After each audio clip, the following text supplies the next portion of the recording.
তো hello friends, welcome back to my channel Shruti Hazra 705। কেমন আছো তোমরা সবাই? আশা করি ভালো আছো। আবার একটা নতুন ব্লগে তোমাদের সবাইকে স্বাগত জানিয়ে আজকের ব্লগটা স্টার্ট করলাম। আর এখন বাজে 11:30। আজকে শনিবার, তো অনেক দেরি হয়ে গেল উঠতে। মেয়ের স্কুল ছিল না, তো একটু ঘুমিয়ে নিলাম ভালো করে। তো 10টা বেজে গেল উঠতে। উঠেই আগে কিছুটা কাজ গুছিয়ে নিয়েছি, তারপর আমি এখানে খেতে বসে গেছি। তো চলো তোমাদের দেখিয়ে দিই আমি কী কী করে নিয়েছি। কত মুখটা ফুলে গেছে, জানি না কেন মাঝে মাঝেই এরকম ফুলে যায়। চলো দেখি। তো এই যে উঠতে দেরি হয়ে গেছিলো বলে উঠেই আগে বিছনাটা গুছিয়ে নিয়েছি, এখানে সোফাটাও গুছিয়ে নিয়েছি। আর এখানে আমি আর আমার মেয়ে খেতে বসে গেছি। মেয়েকে ডিম টোস্ট বানিয়ে দিয়েছি, আর আমি এই যে দুধ আর কর্নফ্লেক্স খাচ্ছি। আর এখন বাসন ধুইনি, এই কটা বাসন পড়ে আছে, একেবারে খেয়ে দে ধুয়ে নেব। আর এখানে ওই ভাত বসিয়ে দিয়েছি, গ্যাসটা সব মোছা হয়ে গেছে ভাত বসিয়ে। আর এখানে এটা দুধ গরম করেছিলাম, তো তাই ইন্ডাকশানটা চালু হয়ে আছে। দুধ গরম করে নিয়েছি, দুধটা ঢাকাও দিইনি আমি।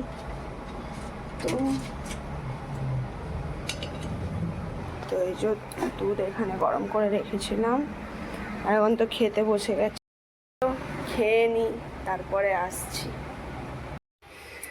তো আবার অনেকক্ষণ পরে আসলাম বন্ধুরা।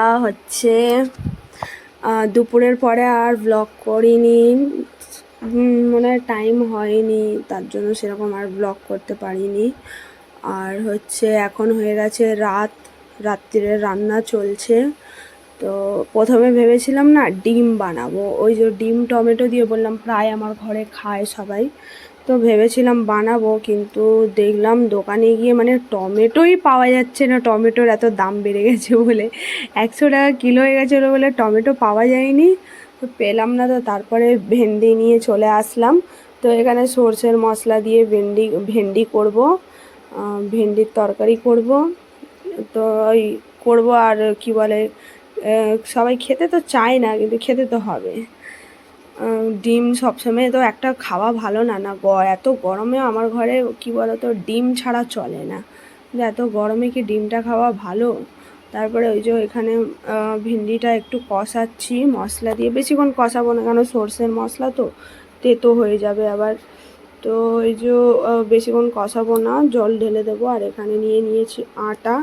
তো আটা মেখে নিচ্ছে, ওখানে যতক্ষণ তরকারি হচ্ছে ততক্ষণ আমার এখানে আটা মাখা হয়ে যাবে। এখন বিয়ের পরে কন্টিনিউ, আগেও আমি রুটি করতাম বিয়ের আগে, কিন্তু না তখন অনেক অনেক টাইম লেগে যেত। কিন্তু এখন অত আমার রুটি করতে টাইম লাগে না। একদম তরকারি হতে হতে ঝট করে আমার আটা মাখা হয়ে যায়, তরকারি হতেও লাগে না, তার আগেই আমি মেখে নিই। এই যে দেখো এখানে আমার মাখা হয়েই গেছে, অনেক তাড়াতাড়ি মেখে নিই। তো তারপরে ওই যে ওইদিকে কষিয়ে নিলাম, এদিকে আটাটা মাখলাম, ওই দিকটা কষিয়ে নিলাম, নিয়ে জল দিয়ে দিলাম। এবার আমার আটা মাখা হয়ে যাবে, ততক্ষণ ওইদিকে তরকারিটা হোক।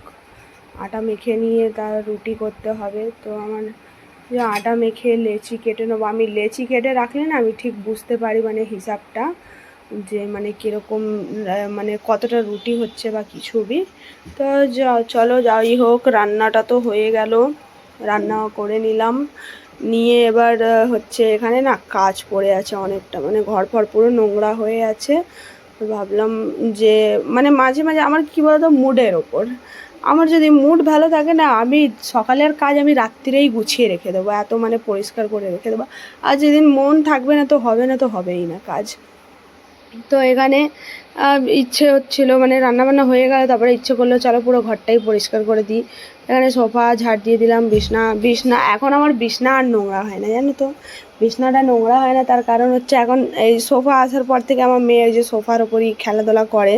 আগে তো সব খেলনাপাতি নিয়ে যত ওর একটা আলাদা সংসার আছে ওর খেলনা নিয়ে, তো ওইগুলো সব নিয়ে আগে খাটের ওপর উঠে যেত। আর এখন যাবে থেকে সোফা হয়েছে, তো সোফার ওপর খেলে। তো আমার খাটটা অত নোংরা হয় না, এক ঝাড় দিয়ে দিলেই পরিষ্কার হয়ে যায়। না তো আগে দেখতে তো সকাল বিকেল দুবেলাই আমাকে পুরো বালিশ ফালিশ নামিয়ে ঝাড়তে হতো, এখন সেরকম ঝাড়তে হয় না, পরিষ্কার থাকে তার কি ঝাড়বো। তো যাই হোক, ওইখানে আমি করে নিলাম, সোফা ঝেড়ে নিলাম। বিছনা ঝেড়ে নিলাম, দিয়ে এখানে তারপরে ঘরটাও ঝাড় দেওয়া হয়ে গেছে মনে হয়। তো মানে পরের দিন দিই তো ভয়েস দিই তো, আর আমি ভুলে যাই আমি তখন কি কি করছিলাম। তো যাই হোক, তোমরা তো দেখতে পাবেই কি করছি না করছি। আর এখানে আমার দেওরের খাবার বেড়ে দিচ্ছি। ওই বললাম না, কাজের ইচ্ছা হলে মানে সব কাজ করে নেব। তো এখানে ভাবলাম বাসনটাও মেজেই নেব, তাই তরকারিটা খালি করে দিলাম। আর হচ্ছে রুটি করেছিলাম, রুটি আর ভেন্ডির তরকারিটা তো দেখলে। তারপরে না ডিম অমলেট করেছিলাম, ডিম ভাজলাম, ভেজে এই যে দেখো এখানে সব বাসন নিয়ে নিলাম। আর আজকে না মোটা তাওয়াটাই করেছিলাম, কেন ওই পাতলা তাওয়াটায় তো আবার এটা ভালো করে হয় না, ডিম অমলেটটা হয় না, পুরো ছিতরে যায়। তো যখন ডিম অমলেট করার থাকে তখন ওই যে মানে মোটা তাওয়াটাই করি, ওটাতে ভালোভাবে হয়। তো এই যে দেখো এখানে গ্যাস মুছে নিচ্ছি। গ্যাস এমনি আমি রাত্রিরে মুছে নিই, কখনো কখনো মানে ভুল ভবিষ্যৎ আমি মুছি না বা কিছু এরকম না। তো আমার রাত্রিরে মানে গ্যাস মুছবই আমি।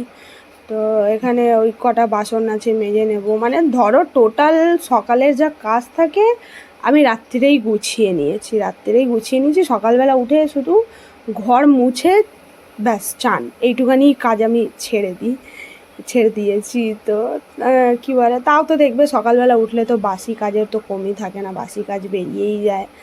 আর এখানে দেখো আমার কাজ হয়ে গেল, সব পরিষ্কার করে নিলাম, কিচেনটাও পরিষ্কার হয়ে গেল। দিয়ে এবার এই যে ইন্ডাকশানে আমি রান্না করি আর না করি, ইন্ডাকশানটা আমি মুছবো, এটা আমার মানে মুছতেই হবে। আর কি বলতো, ঘরে এতটা ইঁদুর, তো মানে কি বলবো, প্রচুর ইঁদুর। সব মানে তুমি যতই পরিষ্কার করে রাখি না কেন, নোংরা করেই দেবে। তারপরে ওখানে আচ্ছা ঘরটা না আমি তখন ঝাঁট দিই, দেখো এইবারে ঝাঁটটা দিচ্ছি। আর ওদিকে হচ্ছে বললাম না, পরের দিন মানে দিই তো ভিডিওটা আর ভুলে যাই কোথায় কি করেছি না করেছি। তো এবার ওইদিকে দুধটা গরম বসালাম, দুধটা গরম করিনি, তো ইন্ডাকশানেই বসিয়ে দিলাম, ইন্ডাকশানেই গরম হয়ে যাবে। আর এদিকে ঘরটা ঝাড় দিয়ে নিলাম, কি করব আর ভুলে যাবার অভ্যাস হয়ে গেছে আমার। আর এদিকে কত ময়লা আমার জমা হয়ে গেছে জানো তো, ময়লাওয়ালা আসেনি, তার জন্য জমা হয়ে গেছে। আর ছুটি থাকলে তো ঘুমিয়েই থাকি, ঘুমিয়ে দিন কাটে। তো এই যে এখানে হয়ে গেল, দিয়ে এবার মেয়েকে খাওয়াতে বসিয়ে দিয়েছি, মেয়েকে খাইয়ে দেব। সব কাজ করে নিলাম, একটু মুখ ফুখ ধুয়ে নিলাম, আর দিয়ে মানে ফ্রেশ হয়ে, কেন এটা কাজ করার পরে তো ফ্রেশ না হলে মানে কীরকম লাগে। তো তারপরে মেয়েকে খাইয়ে দেবো। ওকে তো বললাম ডিম খাবি, তো বললো না আমাকে দুধ রুটি খাওয়াবে। তো ওই যে ওর জন্য দুধ রুটি নিয়ে নিলাম, ওকে খাইয়ে দেব। আর ওকে খাইয়ে তারপরে আমি খেয়ে নেব। আবার অনেকটা মানে 11:30 মতো বেজে গেছিলো, মানে কাজ বাজ হতে হতে। আর এই যে এখানে মুখটা এর হপ হয়ে আছে, কিসের জন্য মানে হপ হয়েছিল, কিছু তো মানে বলেছে হবে, আমি করিনি সেটা, তো তার জন্য ওর মুখটা হপ হয়ে যায়। হ্যাঁ, আর ওই ইয়ার্কি করলেই ব্যাস তখনই মানে মারতে চালু করে দেবে। তারপরে ওই যে মেয়েকে খাইয়ে দিলাম, দিয়ে এটা দেখিয়ে দিলাম দেখো তরকারিটা কীরকম হয়েছে। এটা অল্প আমি মানে আমার জন্য আর আমার বরের জন্য রেখেছিলাম। তো কাজবাজ সব হয়ে গেল দেখতে পেলে। আর চুলে না একটু তেল দিয়েছি, শরীরটা ভালো নেই, আর দেখি কালকে যদি শ্যাম্পু করতে পারি, ওর জন্য চুলে তেল দিয়ে দিলাম। আর হচ্ছে আজকে দিয়ে তো অম্বুবাচী লেগেছে, কিন্তু কী করবো, ভগবান আমাকেই অছুত করে রেখেছে, তো ওনাকে কি করে ঢাকা দেবো। তাই ভেবেছিলাম সোনালি আসবে ঢাকা দেবো, তো সোনালিও আজকে আসেনি, হয়তো লেট করে ছুটি হয়েছে হবে, আসেনি। তো ওরকমই খোলা আছে। আর হচ্ছে তো চলো কাজ ব্যস্ত হয়ে গেল, আর শুধু এই মেয়েকে খাইয়ে আমিও খেয়ে নেব। আর তরকারি তো দেখিয়ে দিলাম। তো চলো আজকের মতো ভিডিও এতটাই। ওখানে আমার দেওরের খাবারও বেড়ে রেখে দিয়েছি, ও আসবে খাবার নিয়ে চলে যাবে। আর হচ্ছে আমার বর এখনও আসেনি, দেখি এখন ফোন করব কোথায় আছে, ও আসলে ওকে খেতে দেবো। তো চলো আবার কালকে দেখা হবে নতুন ব্লগে। ভিডিওটা ভালো লাগলে লাইক কমেন্ট শেয়ার সাবস্ক্রাইব করো, আর একটু ভালোবাসা দাও, একটু সাপোর্ট করো, যাতে আমি আগে বাড়তে পারি, আরও ভালো ভালো ভিডিও আনতে পারি তোমাদের জন্য। আর তোমরা আমাকে সাপোর্ট করো যাতে আমি মোটিভেট হব, তো আরও ভালো ভালো ভিডিও আনতে পারবো আমিও। তো চলো, টাটা, বাই বাই।